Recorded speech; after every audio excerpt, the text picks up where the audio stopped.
blink in this sport and you miss a title fight, a contract dispute, and 3 massive fight announcements. That is the reality of the game we love. It is chaotic, it is messy, and honestly, that's exactly why we're obsessed with it. If you step away from the feed for 6 hours, you are practically a casual fan again. That's how fast the news cycle moves. We are here to make sure that doesn't happen. We are keeping you plugged into the vein of the UFC every single day. If you appreciate the hustle and the daily grind, do the right thing. Smash the like button, hit subscribe, and let's keep this community growing. We have to start with the money, and not just the performance of the night bonus money, but the kind of money that makes professional fighters question their entire career path. Michael Venom Page, MVP, has been making headlines, but not for who he wants to fight next. He's making headlines because he's looking over the fence at the boxing world and realizing the grass isn't just greener, it's practically made of gold. There's this report floating around about Conor Benn signing a massive deal. We're talking $15 million for a multi-fight arrangement. Now, Conor Benn is a name. Sure, he's got the lineage. But is he a bigger global star than the top guys in the UFC? That is debatable. But what isn't debatable is the paycheck. MVP saw that number, and he didn't hold back. He came out swinging at the disparity between MMA pay and boxing pay. And here is the uncomfortable truth that we have to sit with. MVP isn't wrong to be frustrated. When you see a boxer who arguably has less global recognition than a top 5 UFC welterweight pulling in 8 figures, it stings. MVP's critique was sharp. He basically said it's disheartening. He's looking at the damage MMA fighters take. The knees, the elbows, the wrestling, the 4-ounce gloves, and then looking at the compensation package, and the math just doesn't add up for him. This brings up the age-old debate that Dana White hates having. The UFC model is built on the brand being the star. Boxing is built on the fighter being the star.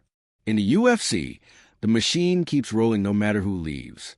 If MVP leaves tomorrow, the UFC 327 card still sells out. In boxing, if the star leaves, the promotion dies. That leverage allows boxers to demand $15 million. In the UFC, unless your name is Conor McGregor, you are fighting for a slice of the pie that is significantly smaller. MVP pointing this out right now, especially coming off a loss where his stock dropped a little bit, is interesting timing. It shows that even the guys who are flashy, who have the highlight reels, who have the star power, are still looking at the boxing world with envy. It's a bad look for the sport's economics when your premier strikers are publicly saying, "Man, I picked the wrong sport." Speaking of Dana White and controlling the narrative, let's talk about this confusion regarding dates. You have to love how Dana handles the media. Reports come out, rumors swirl, and then the boss steps in to play janitor. There was all this noise about an event happening on June 14th. Everyone had their calendars marked. The dirt sheets were running with it. And then Dana comes out and just casually says, "Nope, wrong." He clarified it's June 26th. Now, does a 12-day difference matter to us sitting on the couch? Not really. We're going to watch it either way. But for the fighters in camp, for the logistics, for the booking agents, that is a massive shift. It just goes to show that until you hear from the big man himself, or until the official poster drops on Instagram, everything is just noise. The MMA media ecosystem is so desperate for scoops that they'll run with a date just to be first, even if they end up being wrong. Dana loves correcting them. It's his favorite pastime outside of blackjack. It reasserts his control. He is the source of truth, and don't you forget it. But let's get to the real heartbreak of the week. The Khamzat Chimaev saga continues, and it is becoming exhausting. We were all gearing up. The return of Boers, the man who was supposed to run through 3 divisions. And now, postponed. We aren't getting Khamzat back when we thought we were. And the reason? It's the same old story. Injury, recovery, health issues. There's a pattern here that is becoming impossible to ignore. When Khamzat first burst onto the scene, fighting twice in 10 days on Fight Island, he seemed invincible. He seemed like a machine that didn't break. But ever since the COVID battle, his reliability has plummeted. The news actually slipped out through Nassourdine Imavov. It wasn't even a formal announcement from Khamzat's team initially. Imavov basically leaked that the return is delayed, and there is no confirmed date. That is the scariest part. No confirmed date. If you are a fan of Khamzat, you have to be worried. The talent is undeniable. When he is in the cage, he is a terrifying force of nature. But the best ability is availability. You cannot become a legend if you only fight once every 18 months. You cannot be the double champ, the triple champ, or whatever he claims he wants to be if you cannot make it to the cage. And let's look at the division. Middleweight is moving. Dricus is a champ. Strickland is hunting. Whitaker is, well, we'll get to Whitaker in a second. But the point is, the train is leaving the station, and Khamzat is still standing on the platform dealing with health issues. It is frustrating, because we know how good he is. We know what he does to people. But the what-ifs are starting to pile up higher than his actual wins. If he doesn't get a date locked in soon, the UFC is going to have to move on. They can't hold up title shots for a guy who is a question mark. Now, I mentioned Whitaker, Bobby Knuckles, the Reaper. This is a fascinating development. There's a lot of talk, a lot of smoke about Robert Whitaker making a move to light heavyweight. And honestly, I don't hate it. Think about where Whitaker is at. He's a legend at 185. Former champ. He's beaten almost everyone except the current king and the guy who just lost the belt. He's in that weird purgatory where he's too good for contenders but has run into a wall with the champions. So what do? You look up. He's talking about 205. He's looking at guys like Khalil Roundtree, guys like Alex Pereira. And Whitaker is analyzing this like the veteran he is. He's not saying he's going to go up there and out-muscle these guys. He knows he's smaller, but he's banking on speed. He's banking on technique. He's banking on the fact that light heavyweights are slower, plodding, and hit hard, but don't move like middleweights. Whitaker gave his thoughts on the Strickland versus Hernandez situation, and he gave his thoughts on Chimaev, but his focus seems to be shifting toward what is next for Rob. And if he goes to 205, that shakes things up. Imagine Whitaker versus Yuri Prochaska. Imagine Whitaker versus Jamal Hill.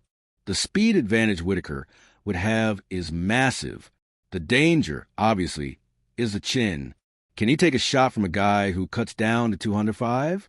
We saw him get wobbled by Dricus. We saw him get finished by Adesanya. It's a high-risk, high-reward move. But at this stage in his career, why not? If he clears out a couple of contenders at 205, he's instantly in the title picture.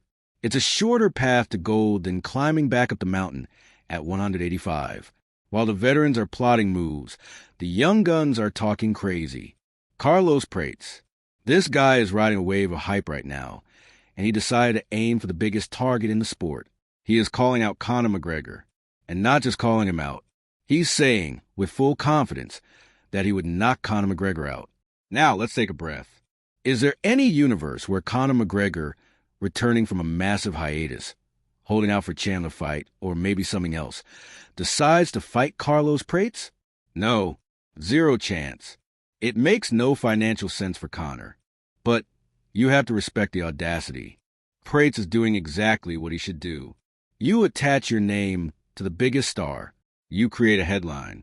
You make people Google Carlos Prates versus Conor McGregor. It's smart marketing. And honestly, stylistically, Prates is dangerous. He's long, he's a sniper. If the Conor that shows up is a flat-footed, boxing stance Conor we saw against Poirier, Prates is a nightmare. But we're getting ahead of ourselves. This is just a young fighter barking at the big dog to get noticed. But it works. We're talking about him, aren't we? Let's pivot to the guys who are actually putting in the work right now. The grind set never stops for Sean Strickland. The guy just fought, and he's already back in the gym. There is something maniacal about Strickland's approach. Most guys take a month off, go to the Bahamas, eat pizza. Strickland goes back to the spar. He is obsessed, and that is why he is so difficult to beat. He doesn't let himself get out of shape. He doesn't lose the rhythm. While everyone else is recovering, he's sharpening the jab. And then you have Michael Chandler. Poor Michael Chandler. The man has been waiting for Conor for what feels like a decade. But to his credit, he is smashing pads. He is staying ready. He looks explosive. He looks angry. whether he fights Conor or they finally pivot him to someone else. Chandler is going to come out of this cage like a cannonball. You can only hold that much energy back for so long before it explodes. We also got a candid moment from Charles Oliveira recently. Dude Bronx opened up about his past injury fears. It gives you a glimpse into the mindset of these guys. We see them as superheroes. But Oliveira admitted there was a time he was terrified that his body wouldn't hold up, that the injuries would end the run before it started. Hearing a former champion, a guy who has walked through fire, admit to that vulnerability is refreshing. It reminds us that every time they step in there, they are rolling the dice with their health. Now, for a little levity, you have to love Arman Tsarukyan. The guy is a killer in the cage, but outside of it, he's got this playful jealousy thing going on. He's watching other lightweights get shine, watching the title picture move, and he's just chirping from the sidelines. It keeps him relevant. He's not being malicious. He's just making sure you don't forget his name while Islam is at the top. But the funniest story of the week comes from Joshua Van. This kid is a UFC fighter. He fights for a living. And he revealed that he barely knew who Demetrius Mighty Mouse Johnson was. Think about that. Demetrius Johnson, the consensus GOAT of the lighter weight classes. The man who holds a record for title defenses. The man who supplets a guy into an armbar in midair. And Joshua Van is like, yeah, I don't really know much about him. That is wild. It shows a generational gap that is terrifying. It's like an NBA rookie saying he's heard of Michael Jordan but never really watched his games. It's almost blasphemous. But it also shows you that these young kids are just focused on their own path. They aren't historians. They're athletes. Still, someone needs to get Joshua Van a Fight Pass subscription immediately. Go watch the Ray Borg fight. Kid, educate yourself. And shout out to the Fighting Nerds gym culture. That team is taking over. They've got the glasses, the pocket protectors, and then they get in the cage and absolutely maul people. It's the best gimmick in MMA right now because it's authentic. They lean into the nerd persona, but their grappling and striking are world-class. It disarms opponents. You see a guy looking like he's about to fix your computer, and then he chokes you unconscious. It's brilliant branding. All right, let's get to the meat and potatoes. The future. UFC 327. We're going to Miami, baby. April 11th, the 305. The crowd is going to be insane. But the fights they just announced? We need to break these down because there are some absolute bangers and some head-scratchers. First up, heavyweight action. Josh Hokett versus Curtis Blaydes. Curtis Blaydes is in a weird spot. He just got knocked out by Tom Aspinall in a minute. He's been the gatekeeper to the title for years. Every time he gets close, he stumbles. But let's be real, Curtis Blaydes is elite. His wrestling is top tier. When he uses it, he is a problem for anyone on the planet. Hokett is the underdog here, a massive underdog. This feels like a get-right fight for Blaydes. The UFC is saying, here, Curtis, go wrestle this guy, get a win, get your confidence back, and let's see if we can rebuild you. If Blaydes loses this, it's a catastrophe for his career. But if he wins, he stays in the top 5 mix. Now, here's the one that caught my eye. Paulo Costa versus Azim Morzakhanov. Wait a minute. Paulo Costa at light heavyweight? Because Morzakhanov is a light heavyweight. Unless Morzakhanov is cutting down to 185, which seems unlikely given his build. This implies Paulo Costa is finally moving up to 205. And thank God, we are tired of the weight cut drama with Paulo. The secret juice jokes are funny, but missing weight isn't. Costa is a massive human being. At 205, he might actually be faster than his opponents. He won't be the biggest guy in the cage anymore, but he'll have the power and the speed. Morzakhanov is no joke, though. He's undefeated. He hits like a truck. He's not the most technical guy, but he's a brawler. If Costa thinks he can just show up and bully Morzakhanov, he's going to wake up looking at the lights. This is a sink or swim moment for Costa. If he moves to 205 and loses, he becomes a man without a country. Too big for 185. Not good enough for 205. The stakes are sneaky high here. Then we have Dominic Reyes versus Johnny Walker. Somebody is going to sleep. I guarantee it. This fight does not go the distance. Dominic Reyes, man, talk about a fall from grace. He beat John Jones in the eyes of many people. Then he got obliterated by Jan Blachowicz. Then the spinning elbow from Yuri. Then the jab KO from Spann. He finally got a win back against Jacoby. Looked a little better. He's trying to prove he's not chinny. And who do they give him? Johnny Walker, the most unpredictable, chaotic, glass cannon fighter in the division. Johnny Walker will do a cartwheel, a flying knee, and then trip over his own feet and get knocked out. Or he'll start you in 10 seconds. This is matchmaking gold. It's two guys who need a highlight reel win to stay relevant in the top 15. If Reyes wins, the comeback story continues. If Walker wins, the worm dance is back. It's going to be chaos for as long as it lasts. And finally, at welterweight, Kevin Holland versus Randy Brown. This is a fun fight of the night. This is the people's main event. Kevin Holland talks the entire time he fights. Randy Brown is long, rangy, technical, and underrated. Both of these guys are tall for the division. Both have good hands. Both have questionable wrestling defense at times, which means they're probably just going to stand in the middle and trade. Holland is coming off that weird injury loss, trying to get back on track. Randy Brown has been quietly stacking wins, looking better every time out. This is a fight for position. The winner cracks the top 10 or gets very close to it. The loser stays a fun action fighter, but falls out of the title conversation. I expect trash talk. I expect high-volume striking. And I expect this to be a candidate for fight of night. So, looking at UFC 327 in Miami, it's shaping up.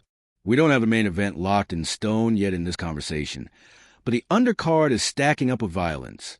Costa moving up, blades returning. Reyes versus Walker? That is a card built for the fans. It's just another day in the most unpredictable sport on earth. We've got champions getting paid peanuts compared to boxers. We got contenders dodging injuries. We've got legends changing weight classes. And we got rookies who don't know who the GOATs are. You cannot script this stuff. If you enjoyed the breakdown, if you want to stay ahead of the curve and win those debates at the bar or the barbershop, you know what to do. Subscribe to the channel. Like the video so the algorithm knows you're a fight fan. Drop a comment below. Does MVP have a point about the money? Is Khamzat ever going to be champion? And who wins, Reyes or Walker? Let me know. I read the comments. I'll argue with you in the comments. I'll see you tomorrow for the next update. Keep your hands up.